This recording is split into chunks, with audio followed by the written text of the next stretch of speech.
최근 중국 군부와 권력 핵심을 둘러싼 극히 이례적인 주장과 정황들이 해외 중화권 매체와 반체제 인사들로부터 잇따라 제기되고 있는데요. 다만 먼저 분명히 말씀드리겠습니다. 지금 전해지는 상당수 내용은 중국 당국의 공식 확인이 없고 독립적인 교차 검증도 이루어지지 않은 상태입니다. 그렇지만 발언자, 시점, 정황이 구체적으로 제시되고 있어 국제사회의 주목을 받고 있습니다.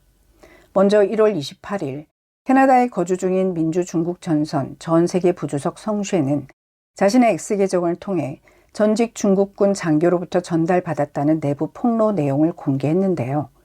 성쉐는 이 전직 군 관계자와의 대화 내용을 녹취 그대로 공개하며 중앙군사위원회 부주석 장유샤와 중앙군사위원회 위원이자 연합참모부 참모장 류전이가 체포된 이후 시진핑 중국 공산당 총서기가 극도로 잔혹한 방식의 대규모 숙청을 진행하고 있다는 제보를 받았다라고 밝혔습니다. 이 전직 장교는 대화에서 장유샤와 류전이의 근무병과 경호 인력이 전원 사살됐으며 생존자가 없다는 이야기를 들었다고 주장했습니다. 사망 인원은 약 50명 이상으로 추정된다는 말도 덧붙였고요. 이에 대해 성쉐는 이처럼 가혹한 방식은 전례가 드물다고 응답했고 제보자는 남부 정부에서만 약 200명 이상이 체포된 것으로 안다라고 말했습니다. 또한 동부 정부 등 다른 정부에서도 유사한 체포가 진행 중이라고 주장했지만 구체적인 인원이나 시점에 대해서는 정확히 알지 못한다고 밝혔습니다. 이 전직 장교는 시진핑 주석이 명나라 시기에 동창 서창식 비밀 감찰 체계를 모방한 구조를 이미 구축했다고 주장했는데요.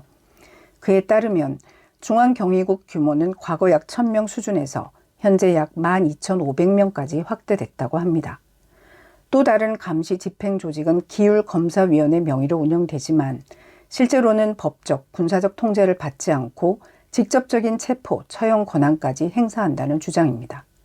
이 조직은 중앙군사위원회나 정치국 상무위원회에도 보고하지 않고 오직 시진핑 개인에게만 책임을 지는 구조라는 설명도 나왔습니다.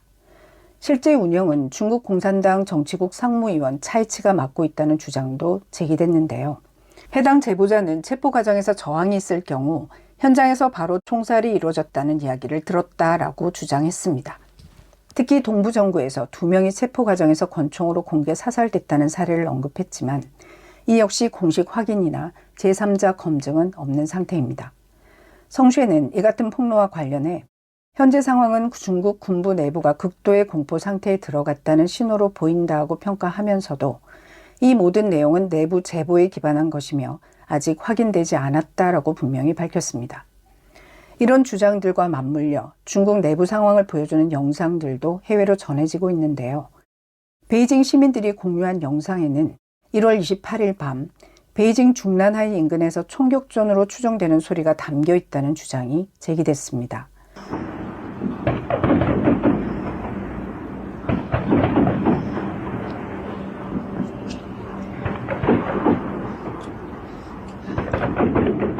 중난하이는 야간 폭죽 사용이 엄격히 금지된 지역이기 때문에 일부에서는 단순한 소음이 아니라 무력 충돌 가능성을 의심하고 있는데요. 다만 이 소리가 실제 총성인지 어떤 상황에서 발생했는지는 현재까지 확인되지 않았습니다. 그렇지만 장소의 특성상 권력 핵심부에서 이상 상황이 발생한 것 아니냐는 추측이 확산되고 있습니다.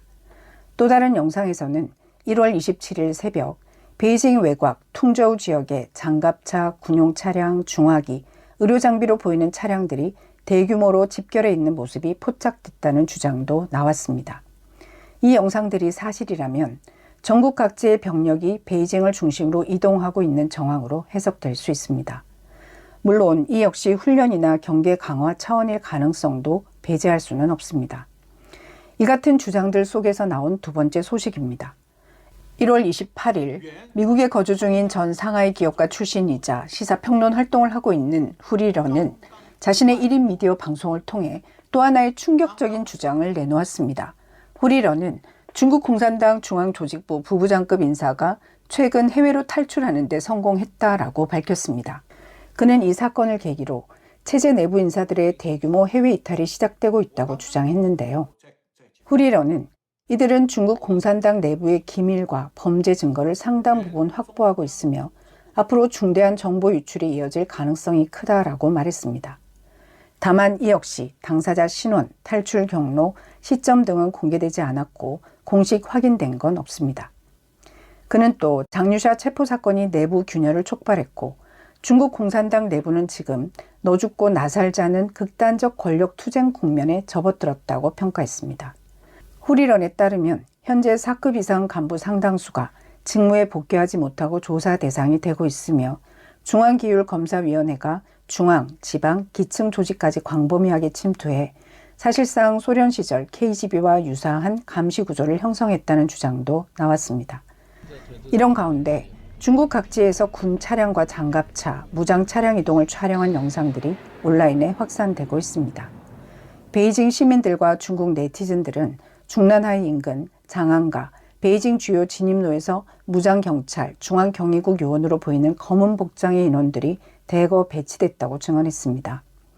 전 중국 외교부 관리 출신인 한렌 차오 역시 X를 통해 베이징 장안가에 군, 경, 헌병, 특수부대가 합동 배치됐다는 사진을 공개했는데요. 다만 현재 유통 중인 군 차량 영상의 촬영 시점과 장소, 실제 목적은 독립적으로 확인되지 않았고 중국 당국은 이에 대해 공식 입장을 내놓지 않고 있습니다. 이와 관련해 성쉐는 이 같은 군 동향은 단순한 훈련 차원이 아니라 군 내부 불만과 연동된 움직임일 가능성을 내부 소식통으로부터 전해들었다라고 밝혔습니다. 또 다른 미국 거주 중국 민주화 인사 탕바이 차오는 장유샤 사건은 아직 완전히 종결되지 않았고 체포의 정당성을 둘러싼 내부 논쟁이 계속되고 있다라고 주장했습니다.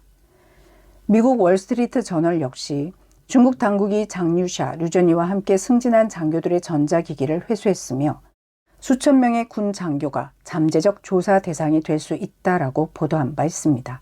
현재까지 확인되는 건 단 하나, 중국 군부와 권력 핵심을 둘러싼 상황이 정상적인 권력 교체나 통상적 인사 조정의 범위를 벗어난 듯한 정황이 다수 포착되고 있다는 점입니다. 다만 오늘 전해드린 내용은 대부분 해외 제보와 영상에 기반한 것으로 향후 추가 검증이 필요합니다.